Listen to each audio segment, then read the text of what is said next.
Quem vive em sítio perto de rio sabe que a água tem humor próprio. De dia é clarinha, corre mansa, espelha o céu, parece até amiga. Mas à noite ela muda de jeito, fica escura, funda, e qualquer barulho de pedra caindo ou galho quebrando faz o coração bater mais forte. Eu sempre respeitei o rio que corta a fazenda do meu tio, mas nunca tive medo dele, até a temporada em que precisei cuidar sozinho da bomba d'água, na época de seca, e descobri que, ali, o que menos assusta é a correnteza. A fazenda era simples, com a casa principal lá em cima e um caminho de terra que descia até a beira do rio. No meio do caminho tinha um pequeno barranco, um bambuzal à direita e, ao lado esquerdo, uma cerca torta que marcava a divisa com o vizinho. A bomba ficava num puxadinho de madeira, meio torto, fincado num pedaço mais raso da margem. De dia, eu ia lá, ligava, conferia o cano, voltava sem pensar duas vezes. De noite, o combinado era outro: se o reservatório baixasse demais, alguém tinha que descer, não importava a hora. Naquele ano, esse alguém era eu.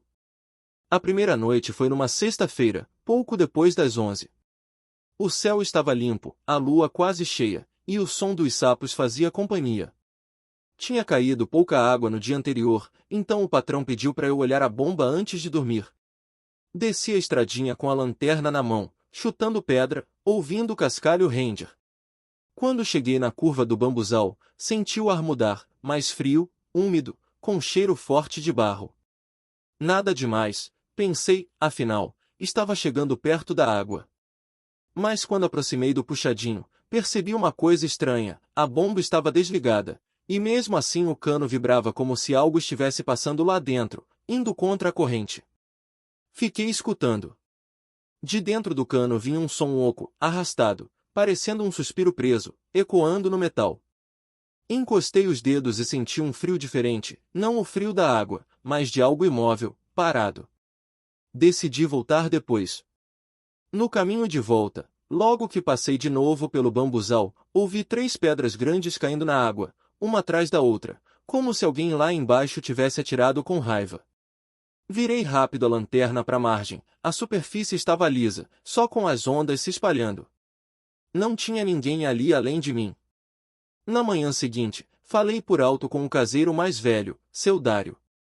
Ele perguntou que horas eu tinha ido, e quando falei perto de 11h30, ele só murmurou: hora ruim pro Rio de Baixo. Disse que, antigamente, chamavam aquele trecho de Volta dos Afogados porque a água fazia uma curva funda e já tinha levado gente, boi e até carroça. Contou também de 2 irmãos que sumiram brincando de noite, pulando pedra em pedra, e cujo corpo nunca veio à tona ali, só quilômetros depois, em outra fazenda. Depois disso, a gente aprendeu a não chamar muito pelo nome na beira d'água, ele completou. Tem coisa que o rio devolve na mesma moeda. Na segunda noite, nem era minha vez de ir, mas o patrão me acordou batendo na janela. O reservatório tinha baixado demais, precisava ligar a bomba urgente. Olhei no relógio, 2h10 da madrugada. Senti um peso no peito, mas não tinha escolha. Peguei a lanterna, um casaco, e desci. A fazenda, que durante o dia era só barulho de galinha e de gente, estava quieta demais. Ao longe, só se ouvia o ronco de um gerador na casa do vizinho e o coachar dos sapos. Conforme eu me aproximava do bambuzal, o som dos sapos foi diminuindo, como se alguém estivesse abaixando o volume da noite. Quando cheguei ao pé dos bambus, tudo parou de vez. O silêncio era tão bruto que eu escutava o próprio coração e o chiado leve da lanterna. Dei mais 3 passos, e então uma coisa aconteceu. A lanterna falhou, não apagou completamente, mas a luz encolheu, como se tivesse ficado fraca de repente. Ainda dava para ver o chão, mas a margem do rio virou uma mancha escura. Foi quando ouvi, não água, não sapo, não folha, ouvi alguém me chamando. Não era grito, era sussurro rouco, vindo do nível da água, lá embaixo. Ei! A voz arranhava, como se tivesse passado muito tempo sem falar. Eu congelei. Ela repetiu, um pouco mais forte: ei, desce aqui um instante. Parecia a voz de homem, mas tinha qualquer coisa de quebrada, como se saísse de uma garganta cheia de areia. Levantei a lanterna, mas a luz mal alcançava a barranca. A vontade era responder, quem é? Mas a boca não obedeceu. Em vez disso, comecei a andar, sentindo a descida ficar mais íngreme. Cada passo que eu dava, a voz soava um pouco mais perto, até que parecia estar logo abaixo, na borda da água. Foi aí que notei uma coisa que fez minha pele se arrepiar toda: não havia som de rio. Aquele trecho, que sempre corria fazendo barulhinho de água batendo nas pedras, agora estava mudo. Nem um filete, nem um redemoinho, nada. Era como se a água não existisse, só o cheiro de lodo. Quando cheguei a poucos metros do puxadinho, a lanterna piscou 2 vezes e morreu. Fiquei na escuridão total, só com a memória de onde estava o barranco. A voz veio de novo, agora quase no meu ouvido, mas um pouco abaixo, na altura das minhas canelas, como se quem falasse estivesse dentro d'água, olhando para cima. Mais um passo. A frase veio lenta, molhada. O corpo travou. Uma parte de mim queria obedecer, outra gritava para ficar onde estava. Eu lembrava das histórias de seu Dário, dos irmãos, de gente que some sem deixar rastro. E lembrava de uma coisa que minha avó sempre dizia: rio também tem mão, só que puxa por baixo. Em vez de andar, fiz o contrário. Firmei o pé, estiquei o braço no escuro e apalpei o chão até achar o tronco de raiz que sempre usávamos de apoio. Agarrei com as 2 mãos, e sem ver nada, me obriguei a dar um passo para trás. No mesmo instante em que meu pé recuou, ouvi um barulho seco, forte, como se algo pesado tivesse despencado na água exatamente onde eu estaria se tivesse avançado.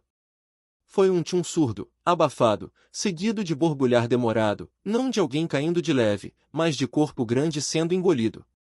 Só que eu não ouvi respingo subindo, nem água se espalhando em pedra. Era um som, fundo demais. A voz, então, mudou de tom. Deixou de ser convite e virou raiva. Você devia ter vindo. Senti a respiração fria roçando minha canela, apesar de não ter vento. Aos poucos, o barulho do rio voltou, primeiro fraco, depois normal, como se alguém tivesse girado um botão. A lanterna acendeu sozinha, numa luz amarelada, vacilante. Quando apontei para a margem, percebi que estava a um passo exato de um buraco mais fundo, onde a terra tinha cedido, formando um desnível traiçoeiro. As bordas estavam úmidas, marcadas por unhas na terra, riscos fundos como de quem tentou se segurar e foi arrastado assim mesmo. Subi a ladeira quase correndo, o coração martelando na garganta. Não olhei para trás nenhuma vez.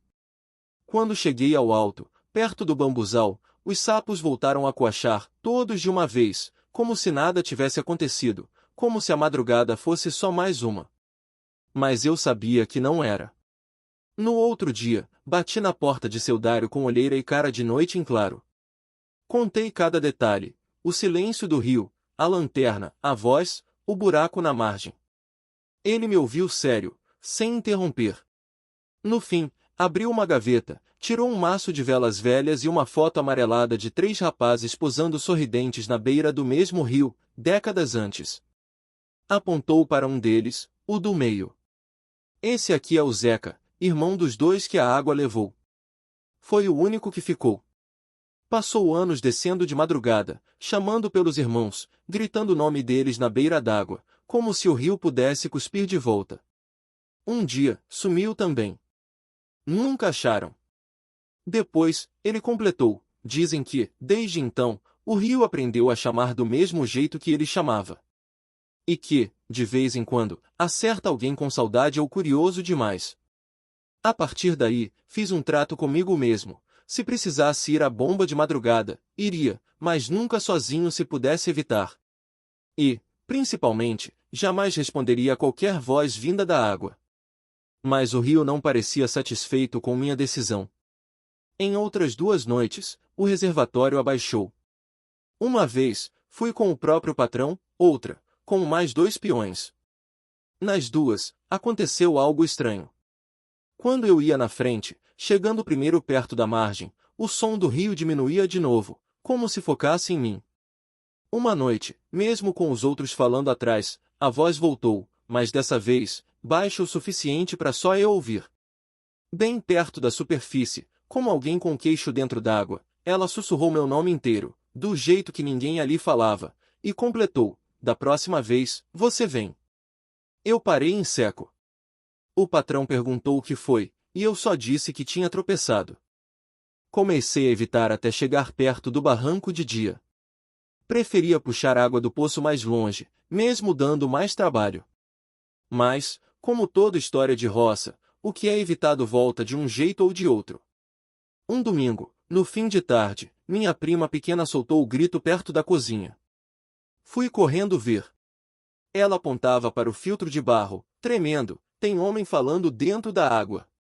Achei que fosse brincadeira, mas quando cheguei perto, o filtro vibrava levemente, fazendo um ruído surdo, como se alguém batucasse por dentro. O copo em cima tremia sozinho. Naquela noite, tomei uma decisão. Antes que o rio resolvesse vir até nós, eu iria até ele pela última vez, só que do meu jeito. Esperei todo mundo dormir, peguei 3 velas, a lanterna e um punhado de sal grosso que minha avó deixava num pote para quebrar coisa ruim. Desci a estradinha sentindo medo bater, mas dessa vez sem deixar ele mandar. No bambuzal, parei, joguei um pouco de sal no chão e outro pouco em direção ao rio. Seja o que for que tá chamando, hoje eu vim falar. Porque o que morreu, morreu. Não vai levar mais ninguém daqui. Cheguei na margem, a água correndo normal. Botei uma vela acesa em cima de uma pedra, bem à beira, outra na frente do puxadinho da bomba e a terceira num degrau de raiz, onde o pé escorregava. O vento quase apagou a chama, mas ela resistiu. Apontei a lanterna pro buraco fundo e vi de novo as marcas de unha, só que agora pareciam mais antigas, cheias de terra seca, como cicatriz.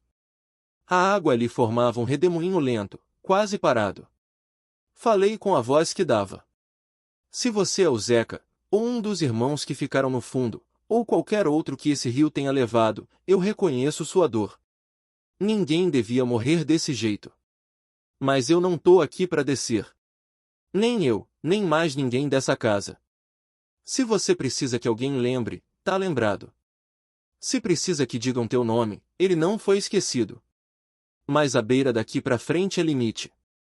O que tiver de ser resolvido, resolve do lado de lá, não do nosso. O rio pareceu escutar. Por um instante, a corrente parou. As folhas do barranco ficaram imóveis, o ar gelou tanto que o vidro da lanterna embaçou. Um cheiro forte de lodo antigo subiu, misturado com algo que lembrava ferro. A água do redemoinho começou a girar mais rápido, até formar um olho escuro.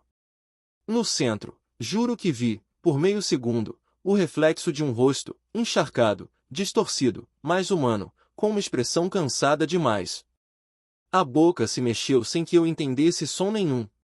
Em seguida, o redemoinho se desfez. A corrente normal voltou, como se alguém tivesse soltado o rio de uma corda presa. As velas queimaram até o fim, sem apagar. Quando subitamente a última brasa se apagou sozinha, soube que aquilo era tudo que eu teria como resposta. Voltei para casa devagar, com a sensação estranha de que alguém caminhava ao meu lado, mas, pela primeira vez, não era para me puxar, era só para acompanhar o trajeto de volta. Desde aquela noite, a bomba quase não dá problema.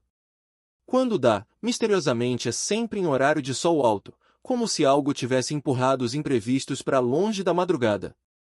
Ainda hoje, às vezes, quando o vento vem do lado do rio, escuto um sussurro que traz meu nome misturado com o ruído da água. Mas ele não manda mais, só parece testar se ainda encontro o caminho. E eu encontro, mas fico aqui em cima. Se você já ouviu voz na beira de rio, açude ou represa, principalmente à noite, conta a sua experiência aqui nos comentários. Tem muita gente da roça que escuta, mas guarda para si com medo de ser chamado de mentiroso. Deixa o like se essa história te arrepiou, se inscreve no canal e ativa o sininho para não perder as próximas noites de terror rural. Aqui, a gente respeita a água, e aprende que nem sempre quem chama quer companhia, às vezes só quer não ser esquecido.